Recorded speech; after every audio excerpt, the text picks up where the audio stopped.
Téléstar, comment êtes-vous arrivée au raid?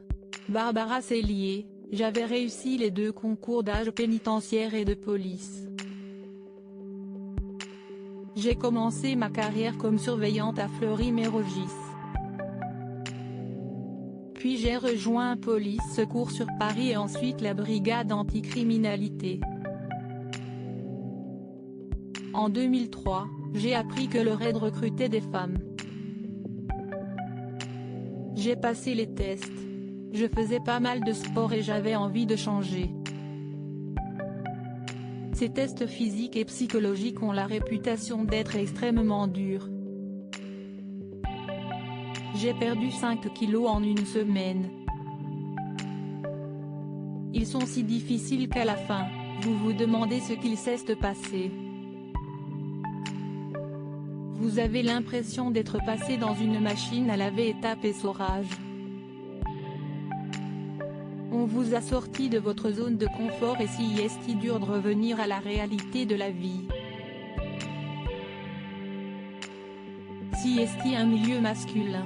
Quel a été l'accueil des hommes? Nous n'étions que 2 femmes à l'époque et nous étions chouchoutées. J'étais aussi un peu la mascotte, sans être un jouet. J'ai quand même dû montrer les crocs parfois. Nous sommes rapidement partis sur des missions de surveillance et de filature avec les hommes. Ils ont compris que c'était efficace. Mais une femme doit quand même faire ses preuves. Il faut trouver sa place, mesurer ses paroles, adapter sa tenue vestimentaire. Mais il suffit d'un peu de jugeote pour savoir comment se comporter.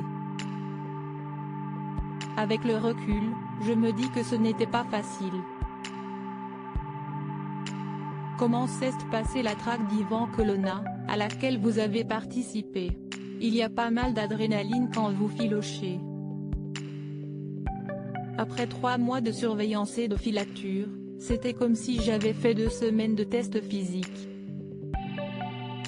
Vous êtes tellement dans l'action que vous ne pensez plus à rien d'autre. Vous êtes coupé de votre famille et n'avez pas envie de raconter ce qu'il se passe, encore moins que l'on vous pose des questions. À l'interpellation, la pression est retombée. Je ne savais plus où j'habitais. Vous êtes resté 9 ans au raid avant de rejoindre la DRSI, puis la magistrature. Que gardez-vous de cette expérience?